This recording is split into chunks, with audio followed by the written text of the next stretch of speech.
espero no ladre, ¿no?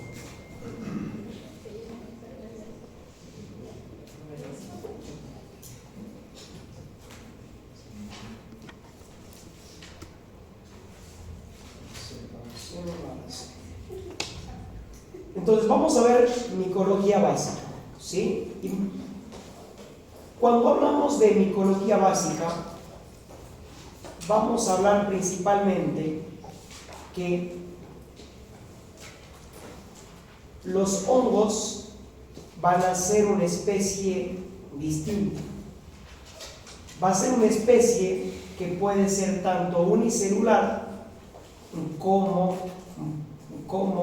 multicelular.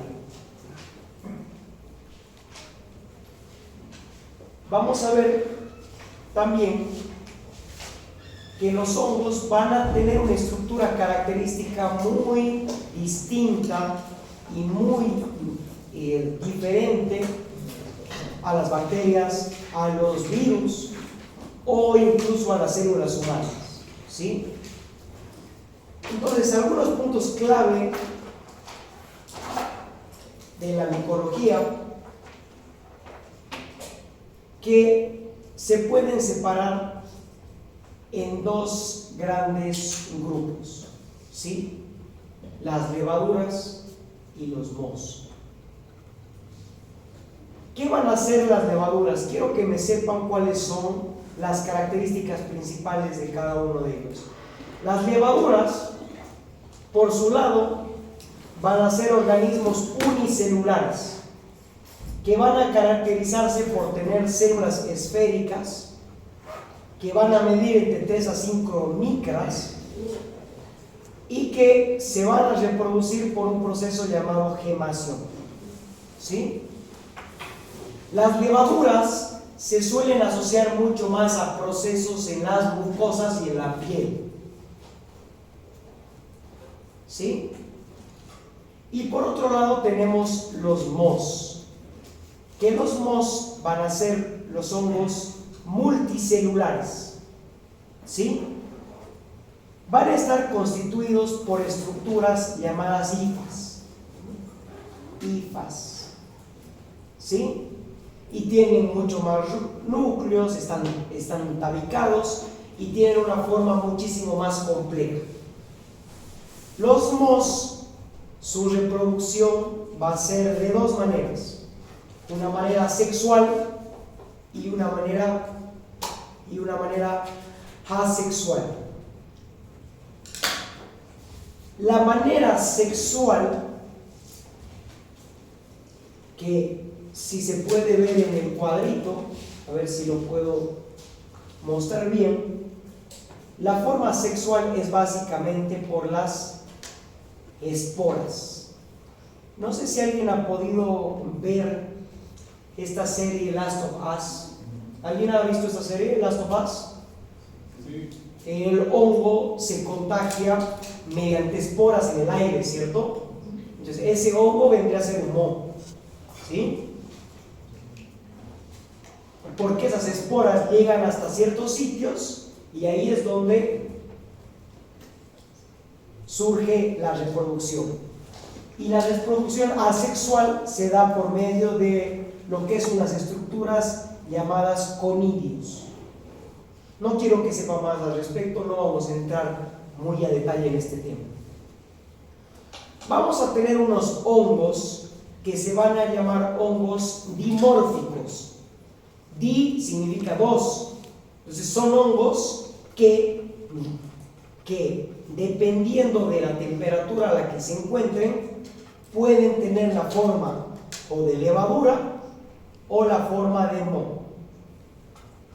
Y un ejemplo característico que es un hongo que no lo vamos a ver es el histoplasma, muy famoso sobre todo en pacientes con SIDA.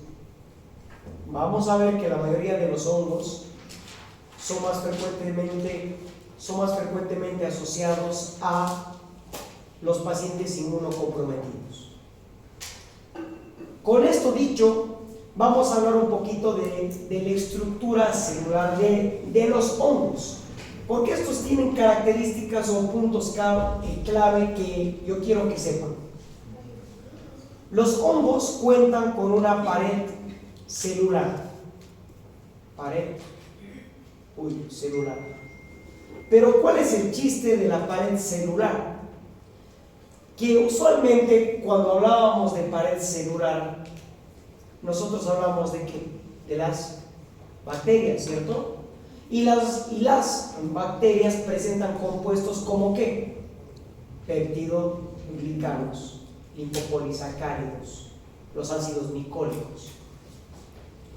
En cambio, los hongos no tienen ninguno de estos compuestos. ¿Qué es lo que más tienen y de qué están compuestos principalmente? De manoproteínas. La pared celular está compuesta de manoproteínas como los glucanos, la quitina, sobre todas las cosas. Y la membrana celular, doctores, ¿de qué está compuesta nuestra membrana celular? Fosfolípidos, ¿cierto? Fosfolípidos que salen de lo que es el colesterol. En cambio, la membrana celular de los hongos está formada por el ergosterol. ¿Sí? Fíjense, el ergosterol se encuentra aquí, formando la membrana celular, y aquí se encuentra la pared. ¿Por qué esto es importante? Porque cuando ustedes revisen y estudien farmacología, los antimicóticos actúan básicamente en estas estructuras. Así como en las bacterias, yo tenía los inhibidores de la pared celular que me inhibían los procesos de síntesis de la pared celular, inhibición de la síntesis de los peptidoglicanos. Voy a tener antimicóticos que actúen sobre el ergosterol, ¿sí? O sobre las proteínas de la pared celular, o sobre su metabolismo. Y con esto pasamos a hablar de características generales del metabolismo. ¿Cómo cuáles? La mayoría de los hongos van a ser aerobios estrictos, es decir, necesitan oxígeno sí o sí para poder vivir. No pueden vivir a concentraciones bajas o nulas de oxígeno. Por otro lado, sí existen algunos hongos anaerobios, sí, pero no son patógenos, por ende no se los van a aprender, ¿sí? Los hongos que me interesa que aprendan no son patógenos, sí son anaerobios. No hay un hongo patógeno anaerobio para el humano, ¿sí? Y con esto vamos a pasar a hablar un poquito sobre cómo el hongo genera daño, porque cuando hablábamos de los otros microorganismos, bacterias, hablábamos de varios mecanismos. Mecanismos inmunológicos, generaban inflamación, o generaban toxinas, o generaban proteínas que hacían daño, ¿cierto? Las exotoxinas y las endotoxinas nos generaban daño celular, inhibían funciones celulares, o generaban inflamación, o se metían adentro de las células algunas bacterias. Con los virus, lo mismo, había virus que se replicaban tanto adentro de la célula que las rompían, y con eso generaban daño. ¿Cómo los hongos generan daño? También es una pregunta importante que nos tenemos que hacer. Lo primero que hay que decir es que los hongos generan una respuesta inmunitaria, ¿sí? Generan inmunidad específica. ¿Eso qué quiere decir? Que generan memoria.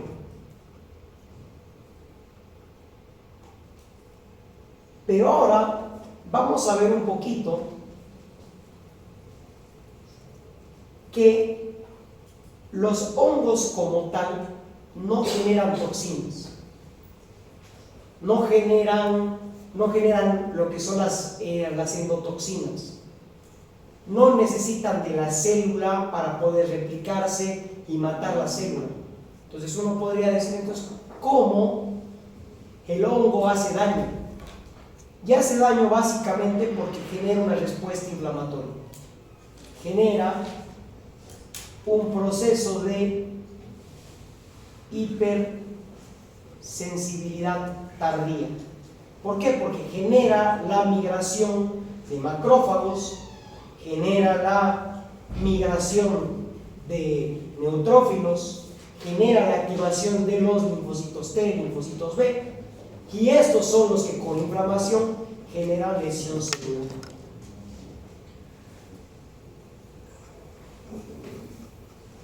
¿Estamos claros en eso, doctores?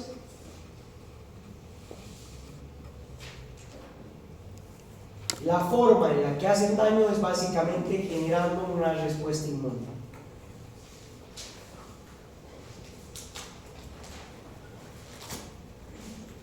Y algo muy importante es que lamentablemente esta respuesta inmune no es la suficiente en algunos casos o en la mayoría como para utilizar las pruebas serológicas. ¿Alguien se acuerda qué eran las pruebas serológicas? ¿En qué consistían las pruebas serológicas?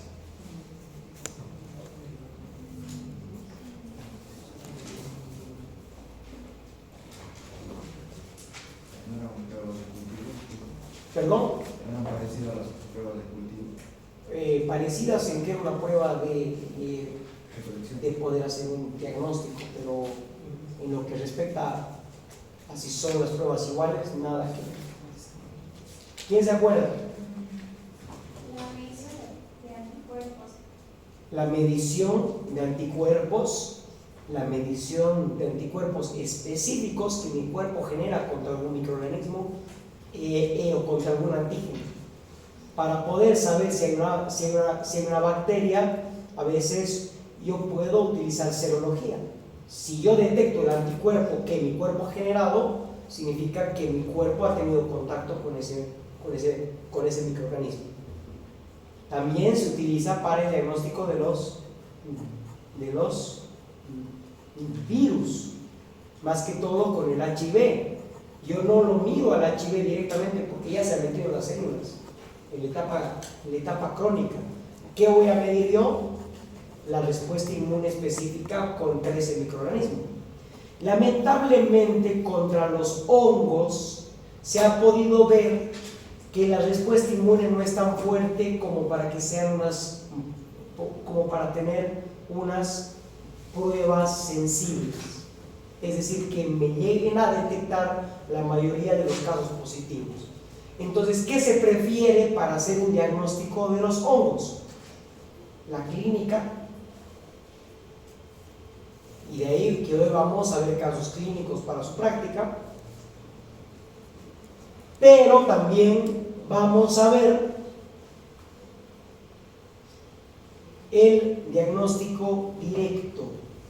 ¿A qué se refiere el diagnóstico directo? Hacer un cultivo, verlo al hongo, raspar la piel, ponerle en un microscopio y ver si es que encontramos hifas, si es una levadura, por ejemplo. No, perdón, si es un moho, ¿sí?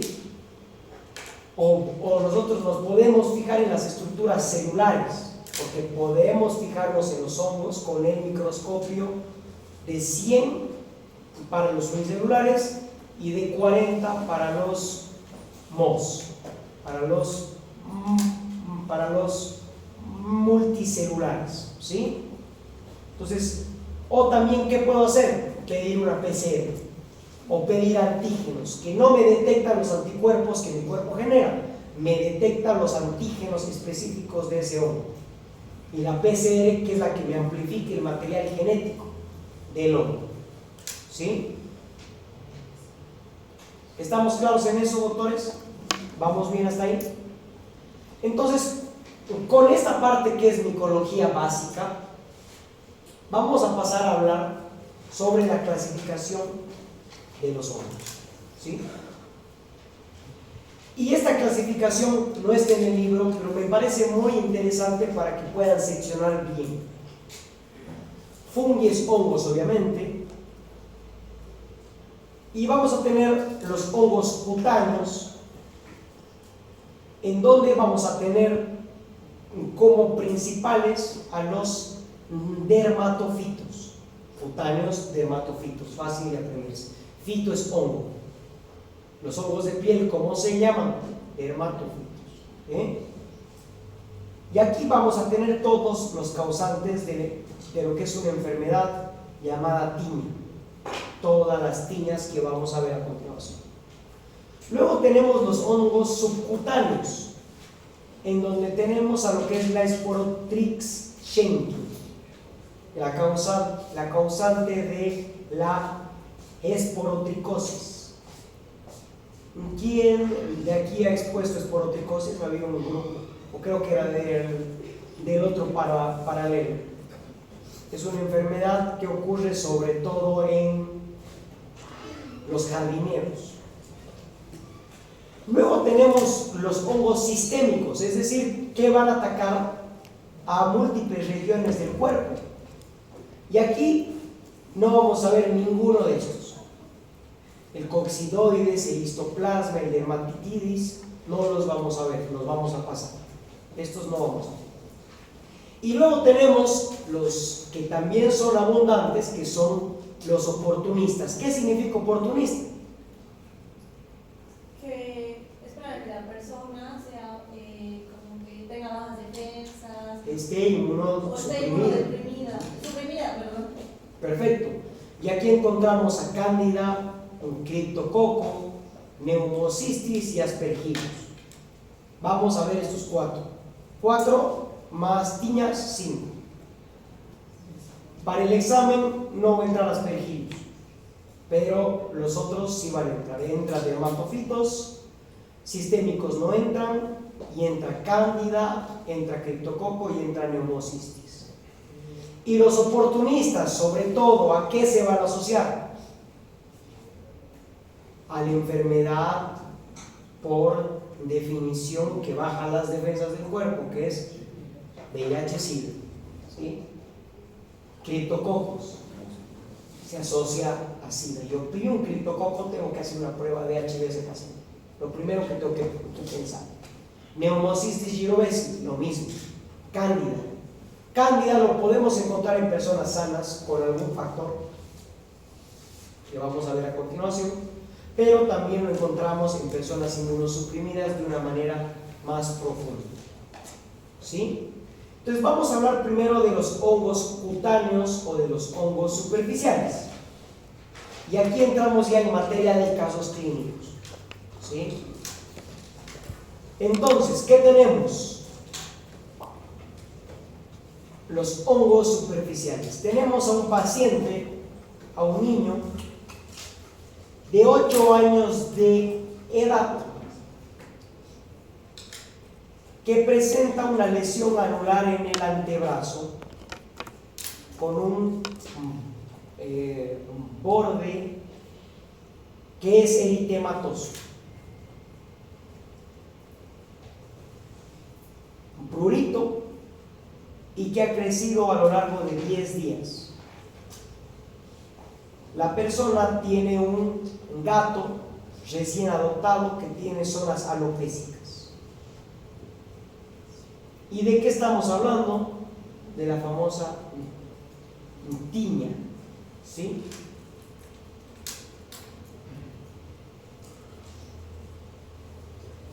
Las tiñas, doctores, son muy comunes. Incluso de seguro alguien de aquí ha tenido tiñas.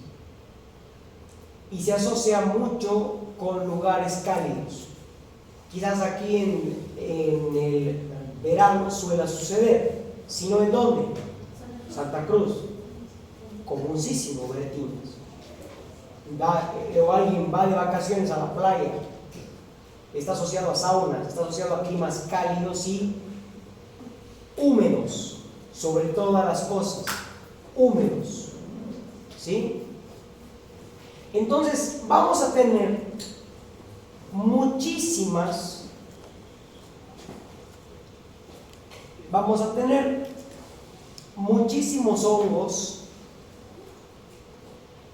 que me puedan dar tiña. Vamos a tener al Microsporum canis, que se asocia ¿a qué? A los perros y a los gatos. Y vamos a tener muchos Microsporum, Trichosporum y el Epidormi y lo que es el Epidermophyton, ¿sí? Todos estos van a pertenecer a los mos. Los mos que hemos dicho que son estructuras multicelulares. Vamos a ver las hifas. Si yo raspo esta herida, le pongo una tensión y lo pongo al microscopio, puedo ver las hifas y hacer el diagnóstico. Otra forma de hacer un diagnóstico es mediante la luz de Wood, que es muy utilizada por los dermatólogos, ¿sí? Porque esto básicamente lo ve un dermatólogo. El dermatólogo es el especialista que ve las micosis más que todo superficiales y ayuda a hacer un diagnóstico diferencial entre esto con otros exantemas que suelen ocurrir, que tienen características similares. Entonces, vamos a hablar un poquito de las tiñas y vamos a ver que no hay solamente una tiña, sino que hay varias. Las tiñas en las uñas se llaman onicomicosis. Las tiñas en cuero cabelludo se llama tiña capitis. Esta tiña que ocurre en la región crural, en la región inguinal, se llama tiña cruris. Entonces, dependiendo del sitio, yo voy a llamar a esta tiña, ¿sí? Vamos a hablar un poquito acerca de cómo funciona, de cuáles son los factores que tienen las tiñas. Hemos visto entonces que hay tres géneros importantes que van a ser el Trichophyton, el Microsporum, aquí lo voy a poner, Microsporum, y luego tenemos el Epidermophyton, ¿sí? En cada uno de ellos se asocia a lo que es una tiña en particular. Por ejemplo, el Trichophyton, el trico se asocia más que todo a la tiña corporal o a lo que es onicomicosis. El Microsporum se asocia más al cuero cabelludo y lo que es el Epidermophyton se asocia más a las uñas y a las ingles, ¿sí? ¿Y por qué este hongo se va hacia la piel? Porque es un hongo superficial, porque le encanta una proteína que se encuentra en estas regiones llamada queratina, la proteína más importante que hay en la piel, en el pelo, producida por los queratinocitos. Entonces, ¿cómo nosotros nos contagiamos de lo que es una tiña? Contacto directo. Contacto directo, más que todo, con lo que es una persona contaminada por un animal, como en el caso clínico, que ha tenido un gato, ese gato tiene Microsporum canis y luego la persona desarrolla el mismo hongo. También puede comenzar por el contacto por suelo contaminado, mucho más raro, y también por objetos, toallas, ropa y pisos de la ducha. Por eso es que se recomienda en el sauna ponerse chanclas, ¿lo ven? Por esta razón, porque es un hongo que crece en la humedad y que si se contagia en el pie, ¿cómo se llama? ¿Quién sabe? Pie de atleta, perfecto. Pie de atleta. ¿Y qué hace el hongo? Penetra la capa córnea del epidermis y se alimenta de las células muertas que contienen queratina. O sea, le gustan las células muertas, básicamente. Por eso es que no te invade la profundidad. ¿Sí?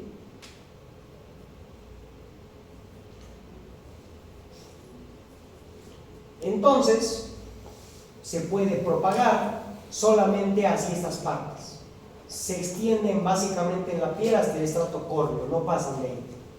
No pasan al estrato lúcido o al estrato granuloso, que es el que viene un poquito más abajo. ¿Sí? La respuesta inmune funciona, y no es lo mismo una persona inmunosuprimida que lo que es una persona inmunocompetente. Se genera la inflamación y por la inflamación yo tengo lo que ustedes pueden observar en pantalla. La respuesta inmune es la que me causa el enrojecimiento, el prurito y la formación de estos típicos bordes en anillo. Fíjense que hay un borde, ¿cierto? Hay un borde más rojito en anillo. Lesión en anillo con centro claro. Y esta parte, este borde es escamoso. En ciertos casos, cuando la persona está inmunosuprimida, se puede generar una respuesta inmune mucho más grande, sobre todo en cuero cabelludo, que tiene el nombre de querión. A esto yo le llamo querión. ¿Esto en quién vemos? En pacientes en situación de caída. Y la tiña en capitis suele generar alopecia, o sea, la caída del pelo.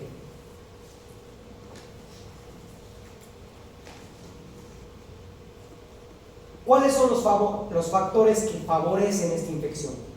La humedad y el calor. ¿En dónde hay humedad y calor? En sitios cálidos. Santa Cruz, uno suda, genera esta humedad en estos sitios. Y esto favorece a que el hongo se adhiera a nuestras células. La sudoración excesiva. ¿Por qué se llama pie de atleta? ¿Quién sabe? Porque ocurre más que todo en atletas. ¿Por qué en atletas? Porque sudan un montón por los pies. Caldo de cultivo perfecto para que el hongo actúe ahí. Microtraumatismos, también un factor clave en el pie de atleta. Las pequeñas ulceraciones permiten que pueda facilitarse la entrada. ¿Sí? ¿Y en quién es más probable que te dé? En personas con alguna inmunosupresión. Y sobre todo el contacto con los animales infectados o con el uso de áreas comunes como gimnasios, ojo con los gimnasios y con las piscinas. ¿Sí? Y tenemos manifestaciones clínicas en la piel corporal, tiña corporal. En los pies, piel de atleta, tiña pedis. Si es en la ingle, tiña cruris. Si es en las uñas, la onicomicosis. Si es en cuero cabelludo, tiña capitis. ¿Sí? Cada una tiene un tratamiento distinto que hay que seguir al pie de la letra. La más crónica es la de las uñas. El tratamiento suele durar hasta 6 meses, 1 año. O la otra es que te saquen esa uña o te saquen todas las uñas. No cura fácil, ¿sí? Y esto, si no lo saben ustedes manejar, tienen que mandar a lo que es el especialista, el dermatólogo. ¿Por qué? Porque si progresa en la uña, esa uña se va a perder. Y se ven esas uñas típicas, sobre todo de los pacientes ancianitos. ¿Sí? Entonces, con esto vamos a ver que el tratamiento en la mayoría de los casos suele ser simplemente con pomadas. En casos graves se suele proceder a lo que son los antifúngicos sistémicos por vía oral, ¿sí? ¿Todo claro con tiña? Ustedes lo van a ver, les aseguro. Tienen que saber reconocer una tiña. ¿Por qué? Porque le pueden evitar al paciente acudir al dermatólogo y que se tire 500 bolas. Lo pueden ver y lo pueden manejar en consulta primaria, ¿sí? Si sospechan, si no se parece a tiña, puede ser otro, lo mandan. Ante la duda lo mandan, ¿sí? Vamos a ver el siguiente caso clínico y de ahí vamos a tener un pequeño break.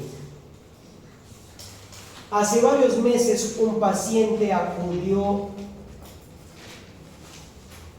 a una clínica con una membrana blanca y espesa que cubría el paladar. Tras tomar una historia social detallada, el médico sospechó una posible infección por HIV.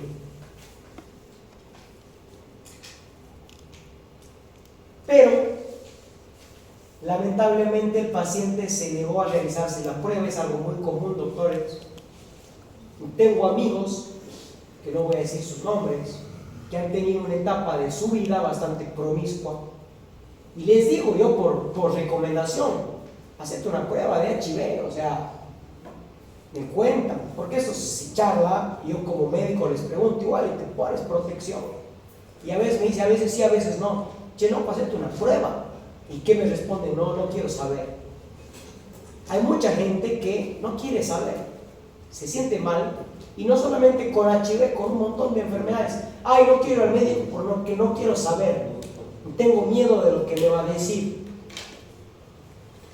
Y a veces ese miedo retrasa mucho más la consulta, pasa muy seguido, más de lo que se quisiera, ¿sí?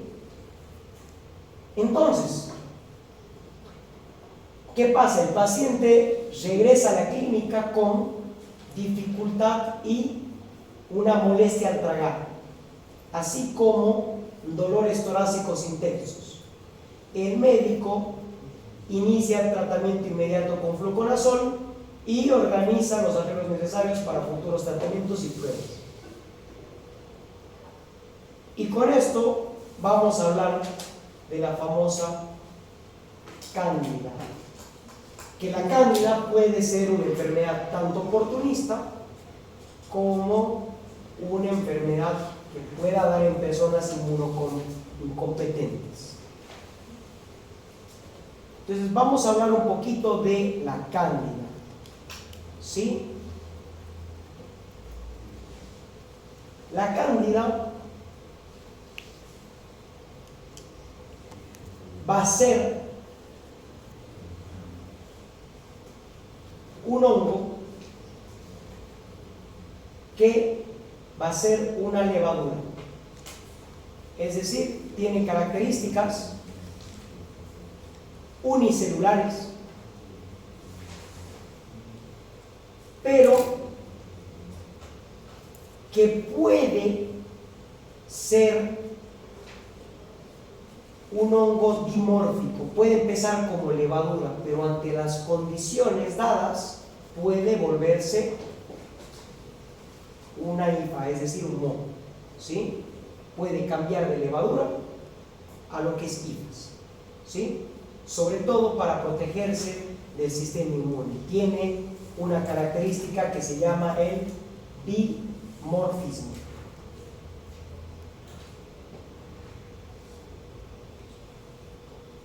Y presenta una presentación clínica dependiendo de quién sea la persona.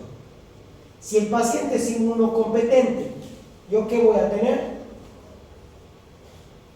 Candidiasis. Y en pacientes inmunocomprometidos, esofagitis y la candidiasis sistémica. Es decir, la cándida puede pasar de un aspecto superficial o de solamente involucrar la mucosa de la vagina o del pene a pasar a los órganos más profundos como el esófago. ¿sí?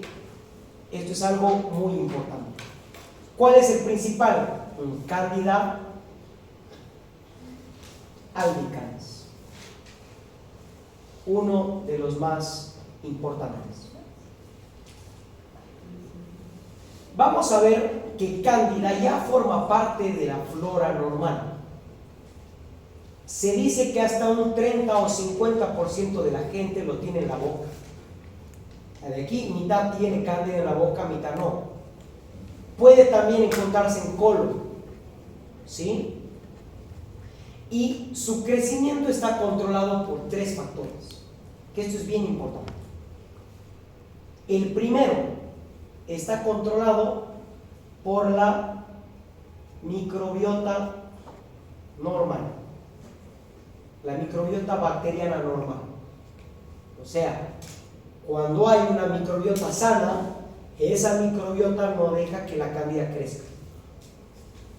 Por ende, cuando esa microbiota se puede alterar por excesivo lavado, por antibióticos, la cándida puede crecer y generar una infección. El segundo punto es la integridad de las barreras epiteliales, la integridad de la piel o de las mucosas que tenga esa persona. Y por último, la respuesta celular, la respuesta de los linfocitos T, CD8, ¿sí?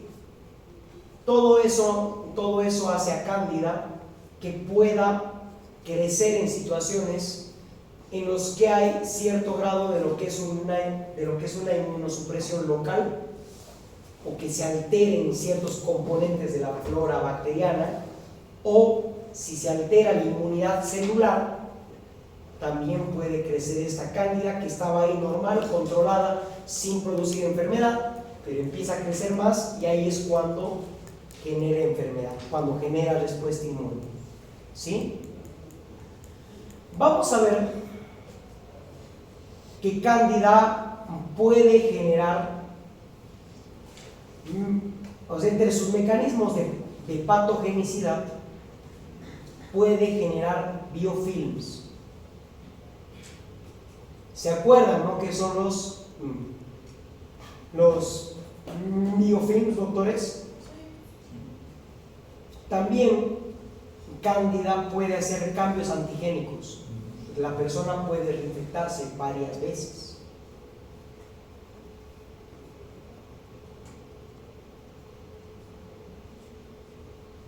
Y también un factor de mucha importancia va a ser su dimorfismo, la capacidad de cambiar de levadura a moho, de levadura a las hifas, ¿sí?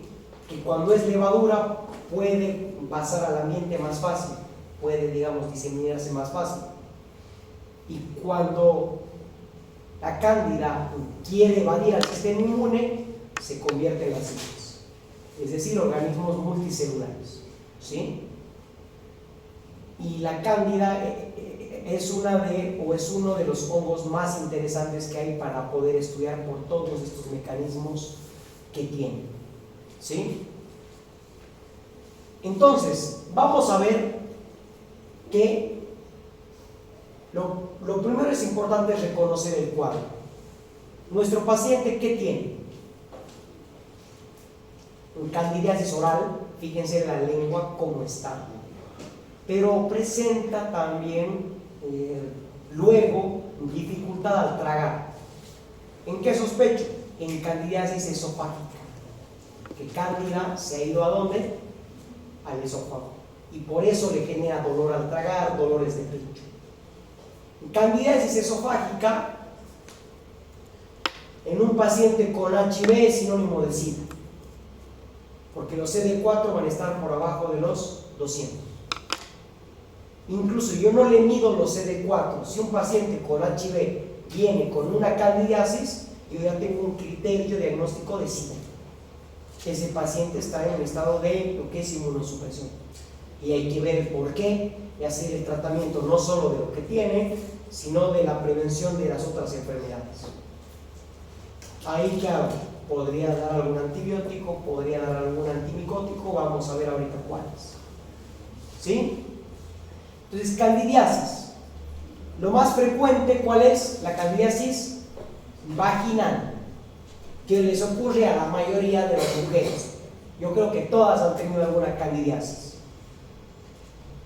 ¿Cómo se manifiesta la candidiasis? Con el prurito.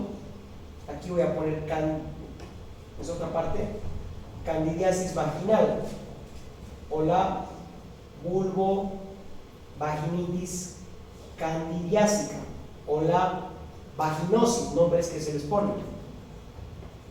Voy a tener prurito, flujo blanco, grumoso, y se asocia más que todo a tres cosas: al uso de antibióticos, ya saben por qué, a las embarazadas, que también presentan mucha alteración en la microbiota con las alteraciones en la progesterona, y a la diabetes y en las embarazadas, ¿sí? Y hay mujeres que presentan una alteración en la microbiota intestinal, que eso también impacta en la microbiota vaginal. Entonces hay mujeres que presentan candidiasis a repetición, y el tratamiento sí es tratar la cándida, pero si no tratas el problema de fondo, esa candidiasis va a seguir apareciendo, y hay mujeres que tienen candidiasis a repetición, candidiasis 3, 4, 5 episodios al año. Y se ha considerado, un cuarto punto que no está en su libro, que se puede considerar como de transmisión sexual. Por ahí el hombre tiene candidiasis y le va pasando a la mujer, o viceversa, ¿sí? ¿Qué otra presentación suele dar? La candidiasis oral, que ocurre sobre todo en recién nacidos y lactantes, menores de los 2 años, y en ancianos. No tienen ninguna enfermedad, pero pueden hacer candidiasis oral. Yo, cuando ya tengo lo que es una infección invasiva, es decir, yo encuentro cándida en sangre, ya yo sospecho un estado de lo que es inmunosupresión, ¿sí? Y la cándida puede afectar a los riñones, al hígado, al vaso, al cerebro, a las válvulas. ¿Puedo tener una endocarditis por cándida? Sí. Puede generar lo que son algunos abscesos candidiásicos también, ¿sí? ¿Cómo se hace el diagnóstico? Y con esto acabo facilito. Para las orales y para las vaginitis, ¿cómo hago el diagnóstico?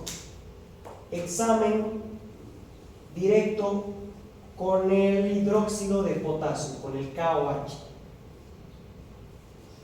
¿Qué hago? Raspo la piel, raspo esa mucosa, lo pongo en una placa, le pongo el hidróxido de potasio y lo veo en el microscopio. Cultivo se puede hacer.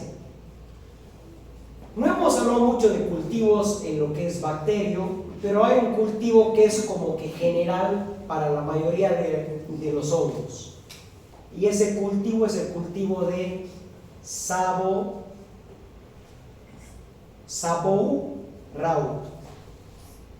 Cuando ustedes escuchen cultivo de Sabouraud positivo, lo más frecuente es que sea un hongo, porque van a tener exámenes de micro más allá, exámenes de residencia. Ustedes, si ven la palabra cultivo de Sabouraud positivo, o que se ha encontrado con cultivo de Sabouraud, piensen en hongos, ¿sí?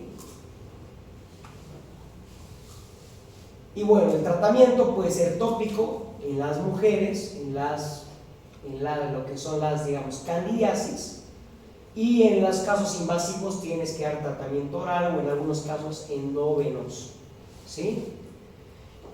Ahora, esto como conocimiento, existe una cándida que es interesante, que ha generado bastantes brotes y que ha generado bastantes preocupaciones, que es la cándida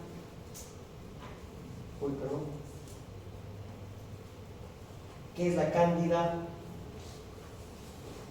auris, no como Staphylococcus aureus, sino Cándida auris, que es una especie emergente multiresistente de hospitales, genera biofilms, que puede generar sepsis, ¿sí? Cándida auris es multiresistente, es difícil de tratar y tiene una transmisión nosocomial, ¿sí? ¿Estamos bien con lo que es Cándida, doctores? Que son, creo que, los dos más amplios, tiñas y Cándida. Los otros van a generar enfermedades bien específicas y ya no hay tanto lío. Así que 5 minutos de break y continuamos con lo que queda de la clase.